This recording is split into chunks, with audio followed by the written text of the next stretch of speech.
Evening, you comfortable? Good, because I need you settled for this one. Some stories you can tell standing up. This one you want to sit down for. I stepped off the stage at intermission and walked straight into a man pointing a gun at my stage manager's chest, calm as if he were asking for directions. Notice I said calm because that detail told me this wasn't a robbery. The second I understood what it actually was, I wished it had been. I also noticed something the moment I came through that curtain. His left hand, a wedding ring, gold, old, worn smooth at the edges. His hands were steady. A man whose hands don't shake while pointing a gun has thought about this moment for a long time. Keep that ring in your head. Write in the comments, where are you listening to this story from, and what time is it right now? It was 1963, the Copa Room at the Sands, second show, full house. My stage manager was Sal Benedetto. He'd been with me for 12 years. Small guy, pencil always behind his ear. He was standing against the corridor wall, hands slightly raised, not all the way but enough. His face was the unsettling part. Not terrified, resigned, like a man who's been expecting a specific knock for a long time and has finally heard it. The man hadn't heard me. The intermission band was bleeding through from the house and had covered my entrance. 4 seconds to decide what to do. I did what I always do. I talked. Well, I said, this is new. The man turned, 50, thick through the shoulders, dark suit, no tie. The gun didn't waver. He looked at me the way people look at something that doesn't fit their picture. Mr. Martin, he said. That's me, I said. And you are? He hesitated. Vincent Caruso. Okay, Vincent. I kept my voice the same way it is on stage, warm, easy, no urgency in it. You want to tell me what's going on back here? This doesn't involve you, he said. I'm afraid it does, I said. That's my stage manager you've got the gun on. Hard to run a show without him. Sal made a sound that was almost a laugh. Almost. I looked at him. You all right, Sal? Yeah, Sal said. His voice was flat and careful. I'm fine, Dean. He's fine, Vincent said. The word came out of him with a weight that meant the opposite of fine. He's just going to talk to me, that's all. Just talk. Now stop for a second. The audience was 40 feet away through a curtain. My security was at opposite ends of the building. My road manager, Pete, was somewhere between the dressing rooms and the stage door. Nobody knew this was happening. This was planned. That meant I had to think. Listen, I said to Vincent, my dressing room, right there. Sit down, talk. Nobody has to hold anything. You'll call someone, he said. On what? I don't carry a phone around the Copa Room. I spread my hands open. He studied me. Then slowly the gun came to his side. Not away, just down. Okay, he said. He comes too. Wouldn't have it any other way, I said. I had 12 minutes before Pete came looking. I didn't understand any of it yet. And when I do, I'm going to wish it had stayed simple. We went into the dressing room. I closed the door. Vincent stood near it, not blocking, just near it, gun at his side. Sal sat down in front of the vanity without being asked, like he'd filled out this form before. I poured 3 scotches, set one in front of Sal, held one out to Vincent. He took it but did not drink. Sit down, Vincent, I said. He didn't, but he shifted his weight, which was something. Who are you to Sal? I said. Vincent looked at Sal. Sal looked at his glass. He was married to my sister, Vincent said. Rosa. Was, I said. She died, Sal said quietly. 8 months ago. I looked at Sal. 12 years working together, and I hadn't known he'd lost his wife 8 months ago. I'm sorry, Sal. I didn't know. He didn't tell anybody, Vincent said. I told people, Sal said, still looking at his glass. Who? Vincent said. Who did you tell, Sal? Sal didn't answer that.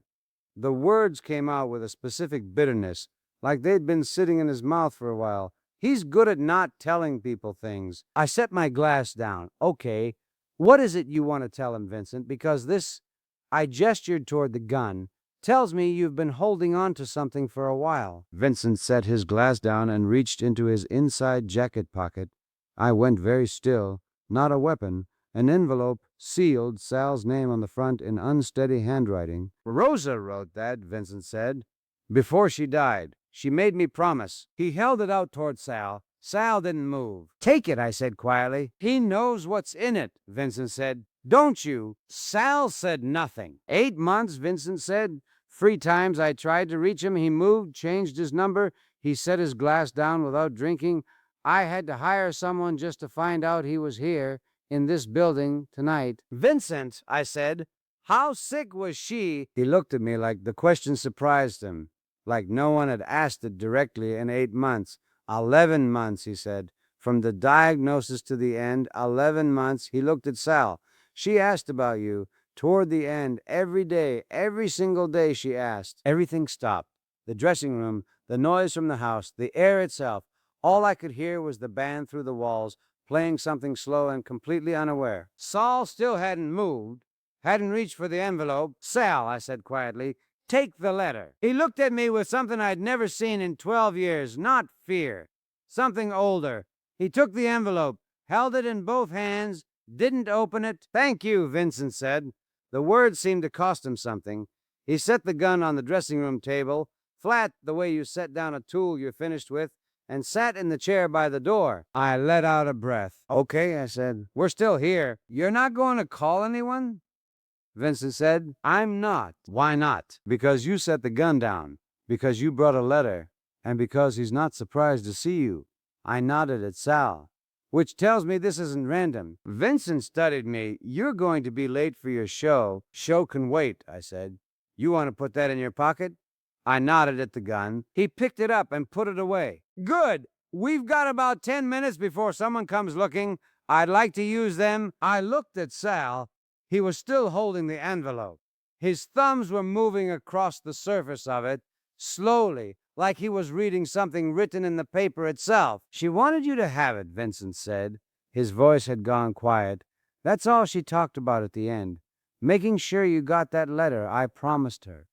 He looked at his hands. I promised her, and then you disappeared, and it took me 8 months and most of what I had to find you.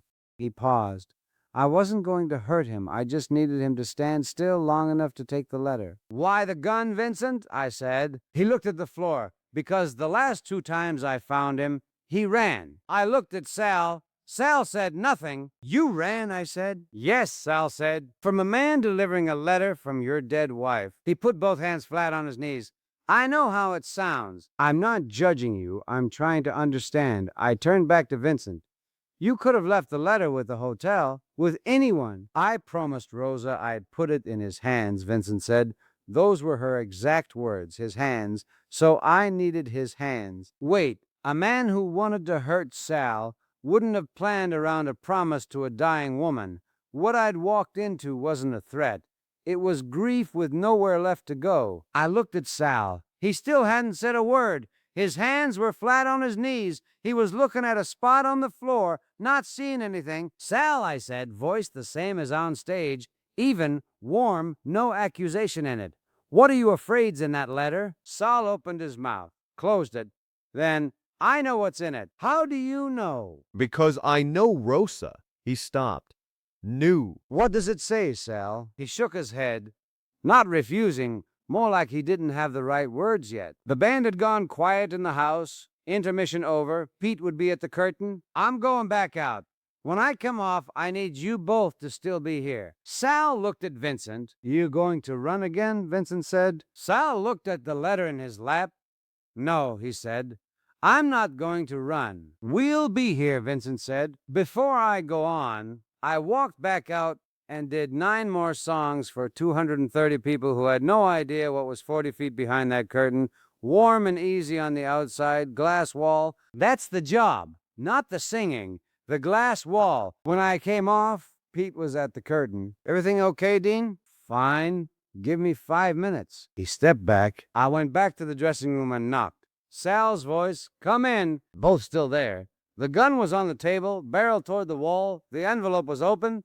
The letter on Sal's knee. How many pages? I said. 4, Sal said. Long letter. She had a lot to say. No bitterness in it at all. I sat on the couch. Vincent was still by the door, drink untouched. I said, what does it say, Vincent, the letter? He looked at Sal.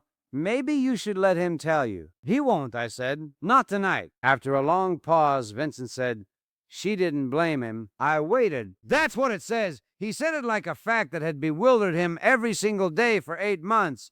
After all of it, she didn't blame him. The silence that followed was the kind you don't talk into. What didn't she blame him for? I asked. Looking at Sal, Sal folded the letter carefully. I left. When she got sick, I told myself I'd come back when things were more settled. He stopped. I never went back. 12 years, Sal? I know. She knew, Vincent said. He wasn't talking to me. She knew if it came from her in her voice, he'd stop running. 12 years I'd known this man. 12 years of shows, loadouts, hotel arguments, delayed flights. I thought I knew a person after 12 years. She wrote you a letter anyway, I said. She always was better than me, Sal said. Not as self-pity, as a statement of fact. Vincent reached into his jacket pocket. I watched his hand and set something on the table next to the gun. A woman's wedding ring, gold, plain. That's when I understood. The worn ring on Vincent's hand when I first came through the curtain, it hadn't been his. He'd been wearing Rosa's ring. 8 months waiting to put it down. One detail. 4 seconds in the dark. Sal looked at the ring for a long time. Then he picked it up. I didn't say anything. Some moments you don't say anything into. You just let them be what they are. Vincent stood. He picked up the gun without looking at either of us and put it in his jacket. Walked to the door. Thank you, he said. Not to me. Sal nodded. The door clicked. I sat with Sal a few more minutes, both quiet. Casino sounds through the walls, music, laughter, the hum of a place that never stops. Sal held the ring in his closed fist. Finally, I said, "You want to talk about it?" "No," he said. "Okay," I said. After a minute, he said, "Dean, I'm sorry you got pulled into this. That was—" He stopped himself. "Don't worry about it," I said. "I should have dealt with this years ago." "Yeah," I said, "but you didn't." "No." He was quiet. "I didn't." "Sal." I said it once. He stopped. We sat there a little longer. The casino hummed through the walls. "What are you going to do?" I finally said. "About what?" "About all of it." He thought about it. "I don't know yet," he said.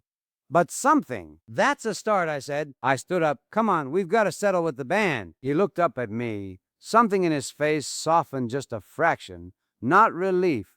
More like the recognition that there was still a next thing to do. "Yeah," he said. "Okay. You didn't have to stay," he said. "I know," I said. He nodded.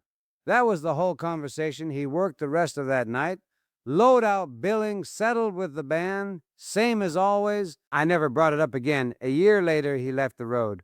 I heard he went back to wherever Rosa was from. I didn't ask. But I think about that ring. 8 months on the wrong hand, Vincent carrying it, looking for somewhere to set it down. And I think about Rosa knowing Sal well enough to write a letter without any blame in it. She understood him better than I did after 12 years working beside him. Some people just see further. I don't have a better explanation. If you want to hear about the night a senator tried to get me pulled off a stage, well, that one has a very different ending. Let me know in the comments. I'll be here.